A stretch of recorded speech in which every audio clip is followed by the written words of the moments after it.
নমস্কার, আমি মৌমিতা চ্যাটার্জি। মোর্স জার্নির তরফ থেকে আজকে আমি এসেছি। আজকে কোনো নতুন কন্টেন্ট নিয়ে আসিনি, নতুন কোনো রেসিপি নয়, নতুন কোনো ট্রাভেল ব্লগও নয়। আজকে আমি একটা বার্তা নিয়ে এসেছি। আপনারা জানেন যে আমাদের কলকাতায় কি চলছে, অ্যাট প্রেজেন্ট কি সিচুয়েশন, আমি সেই ব্যাপারেই কিছু বলতে এসেছি। আমি তো একজন মা, আমার হয়তো কন্যা সন্তান নেই, কিন্তু তাতে কিছু না। আমি তো একদিকে হচ্ছে আমি মেয়ে, একদিকে হচ্ছে আমি মা। মেয়ে হিসেবে নিজেদের জীবন নিয়ে যে এটা চলছে ছিনিমিনি খেলাগুলো আমাদের, এবং এটা মা যে সন্তানহারা হয়েছে, সেই প্রত্যেকের তরফ থেকেই আজকে আমি বলতে চাই যে এবার এগুলো বন্ধ হোক। অনেক হয়েছে, একটার পর একটা ঘটনা ঘটে চলেছে। আজকে আমরা কোন সমাজে রয়েছি, কোন দেশে আমরা বাস করছি, যে একটা মেয়ে যে নাইট ডিউটিতে রয়েছে, রাত্রিবেলা সে নিজে ডাক্তার, অথচ তার আজকে সে মানুষের সেবার জন্যই তো এসছে, সেবাই তার ব্রত, সেই সেবার মানসিকতা নিয়ে সেই দিন কাজ করছিল।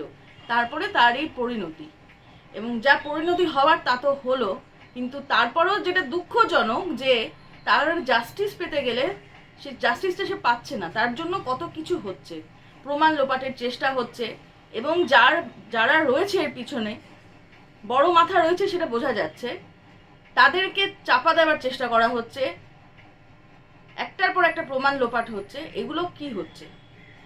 আমরা কোথায় আছি? আর কতদিন এরমভাবে চলবে? আমরা মেয়েরা কেন রাস্তায় নির্দ্বিধায় নির্ভয়ে চলতে পারবো না? আমাদের জন্য কেন সময়সীমা বেঁধে দেওয়া হবে? আর তাতেও কি রেহাই আছে? যদি সময়সীমা বেঁধেও দেওয়া হয় যে সন্ধেবেলায় বাড়িতে ঢুকতে হবে, তার মধ্যে ধরুন কেউ ঢুকলো, ঠিক আছে, কিন্তু তার কি গ্যারান্টি যে দিনের বেলা তার সঙ্গে এইরকম কুকুরের মতো পশুর মতো আচরণ হবে না?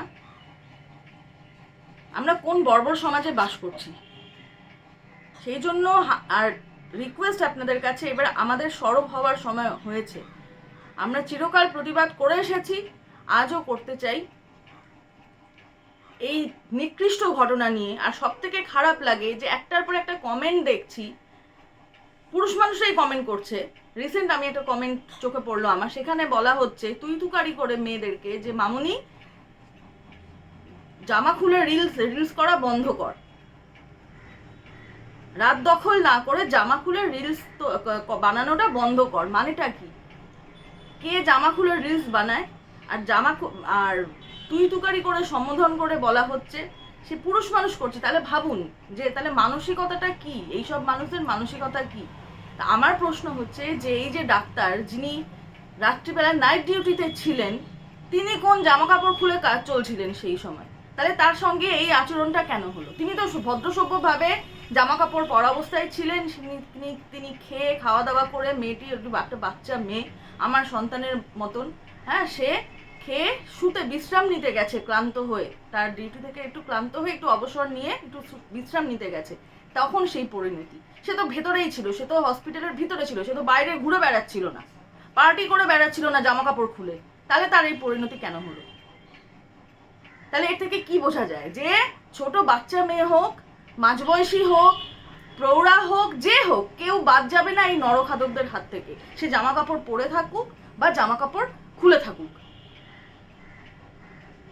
এটা হচ্ছে মানসিকতা। যারা বিকৃত মানসিকতার, তারা বাচ্চা দেখবে না, বড় দেখবে না, বুড়ো দেখবে না, কিচ্ছু দেখবে না। তাদের চাই একটা রক্ত মাংসের মানুষ, একটা মেয়ে, তাদের চাই একটা শরীর।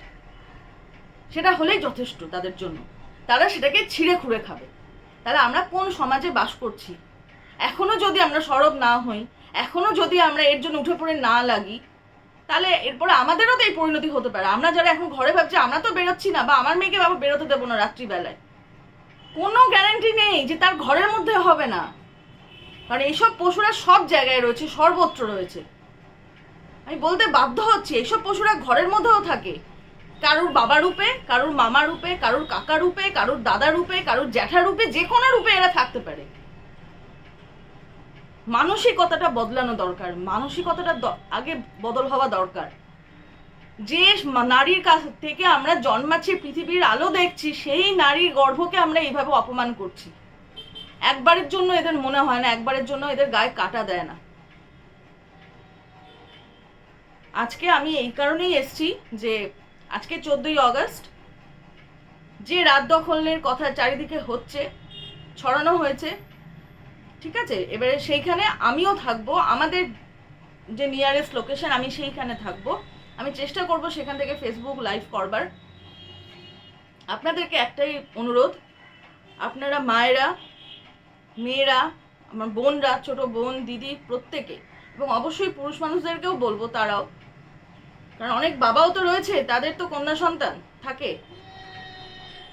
বাবা দাদা, তাদের প্রত্যেককে অনুরোধ করছি, সবাই আজকে সরব হন, সবাই বাইরে বেরোন রাত্রি 11:30টায়, যার যে নিয়ারেস্ট লোকেশন সেইখানে যেখানে মিছিল জমায়েত হচ্ছে সেখানে যান। আমি আমার নিয়ারেস্ট লোকেশনে থাকবো এবং সেখান থেকে লাইভ করবার চেষ্টা করব। আমার শুধু এটাই স্বনির্বন্ধ অনুরোধ, এবং যাতে মেয়েটা জাস্টিস পায়, তিলোত্তমা যাতে জাস্টিস পায় সেই চেষ্টা করা।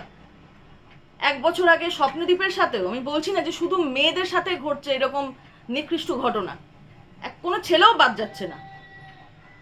1 বছর আগে স্বপ্নদ্বীপের সাথে ঘটনা ঘটেছে। তো এইরকম বারবার ঘটতে দেওয়া যায় না, কারণ যার যায় তার যায়, বা যে বাবা মারা সন্তান হারা হচ্ছে তারাই জানে তার কষ্টটা, সেই যন্ত্রণাটা।